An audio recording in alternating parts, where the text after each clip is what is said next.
Steeplechasers of St. James Episcopal Church took a one-day pilgrimage to St. Joseph's Shrine in Brooklyn, Michigan.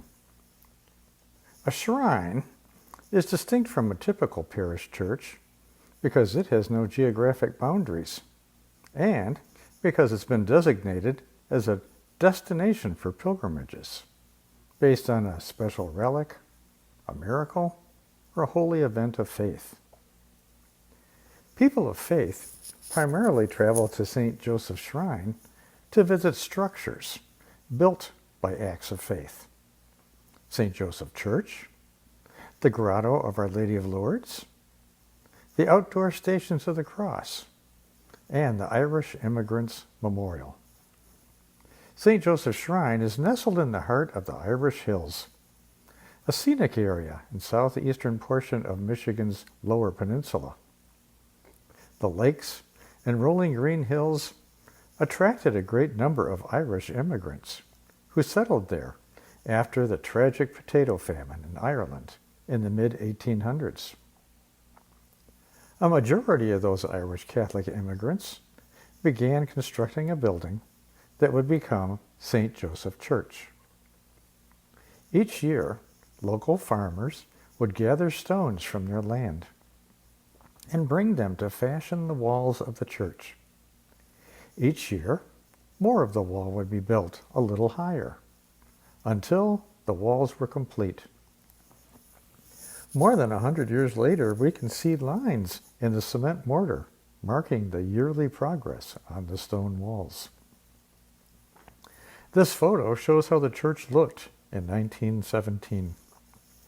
Now, the complex includes the church with a bell tower, offices and classrooms, the Grotto of Our Lady of Lourdes, the cemetery, the Immigrants Monument, and outdoor Stations of the Cross. In the interior of the church, there are small wall-mounted Stations of the Cross. There are 4 stained glass windows that depict the Gospel writers, Matthew, Mark, Luke, and John. There are 12 crosses in the altar rail, representing the 12 apostles.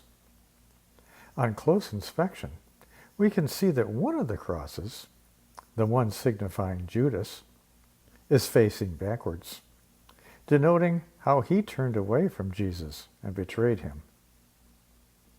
Painted around the altar are 7 images expressing the sacraments: baptism, reconciliation, Holy Communion, holy orders, marriage, anointing of the sick, and confirmation. Behind the altar is a relief of the Last Supper. As we face the altar, we can see to the left a prayer station with a statue of St. Joseph, Jesus' earthly father. The Grotto of Our Lady of Lourdes is to the right. Miraculous physical and spiritual healings have been connected with faithful prayers at this grotto. Have there been miracles at St. Joseph's Shrine? Perhaps the world doesn't recognize the miracles, but I would say yes. One of our older members says that she remembers when crutches and canes would be left behind here at our grotto. But I myself have a story. There was a woman who would come to daily mass with a small child, and I asked her if she was visiting and what brought her to the shrine. And she said over a year ago, she was visiting our stations. She was in a crisis pregnancy, and she was tormented about whether or not she'd be able to bring this child into the world. Here she was a year later with her baby at daily mass. And so I would consider that a miracle. A painting in the church illustrates Jesus healing and consoling people who are suffering. Another displays the Holy Family. There are statues of the saints Peter and Paul, and of young Jesus with Mary and Joseph.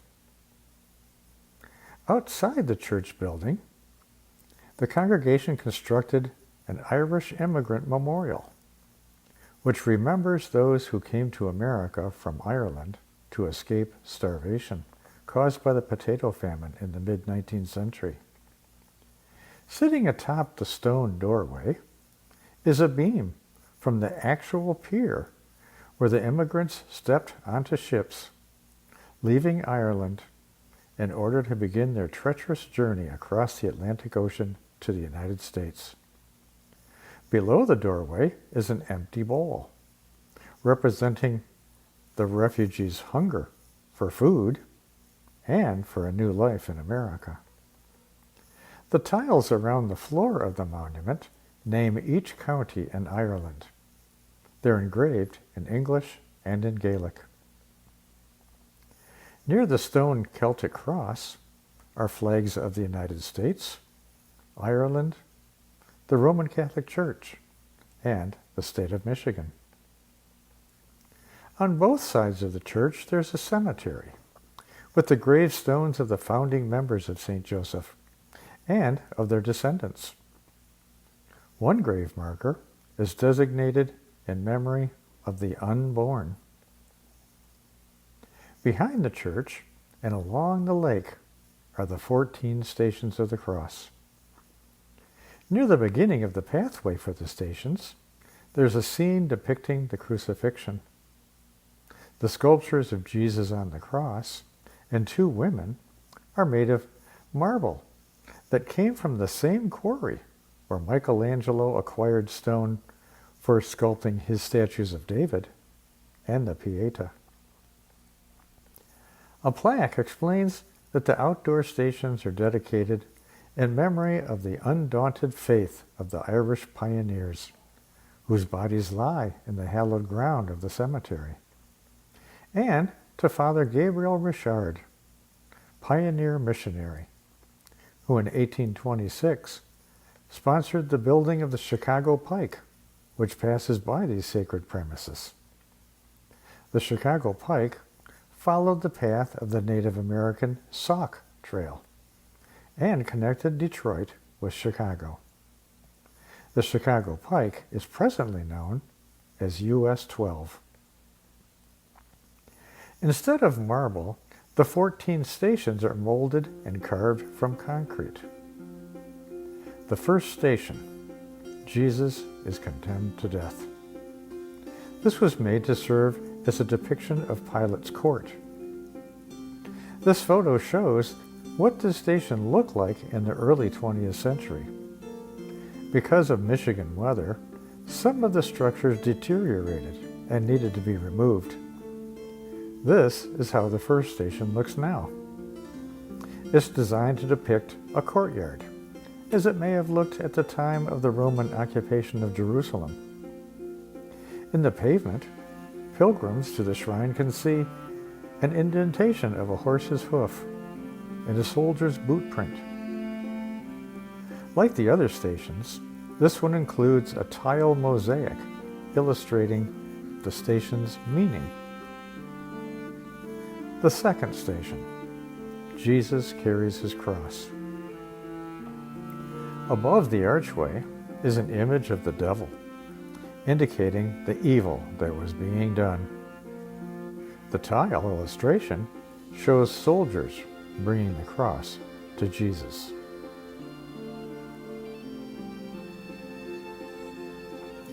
The third station, Jesus falls beneath the cross. The fourth station, Jesus meets his Blessed Mother.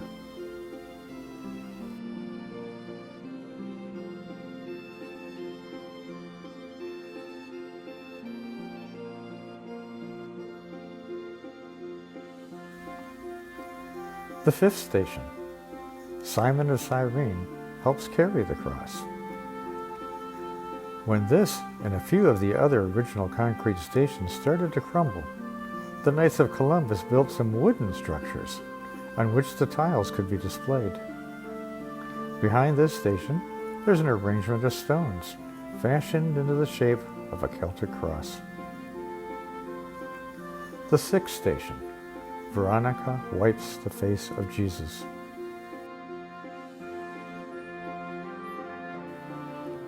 A tradition that's been passed down through the centuries is that the image of Jesus' face was imprinted on Veronica's veil. The seventh station, Jesus falls a second time.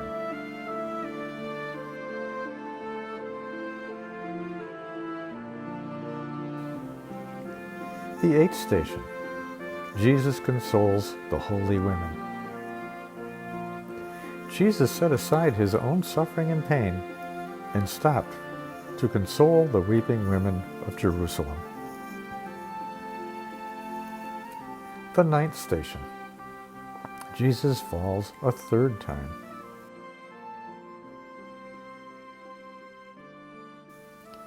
This station bears the name of the sculptor who created the 14 stations at St. Joseph's Shrine. It also has representations of several items associated with the next few stations. Dice, thrown to cast lots for Jesus' robe.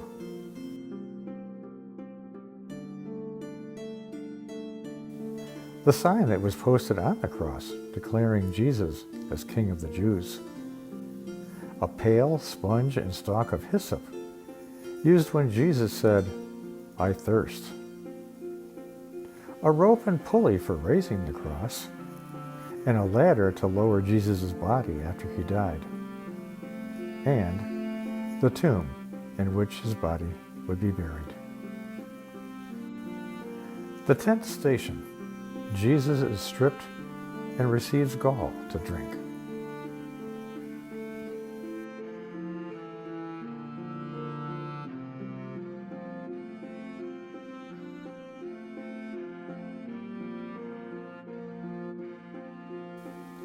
The 11th station, Jesus is nailed to the cross.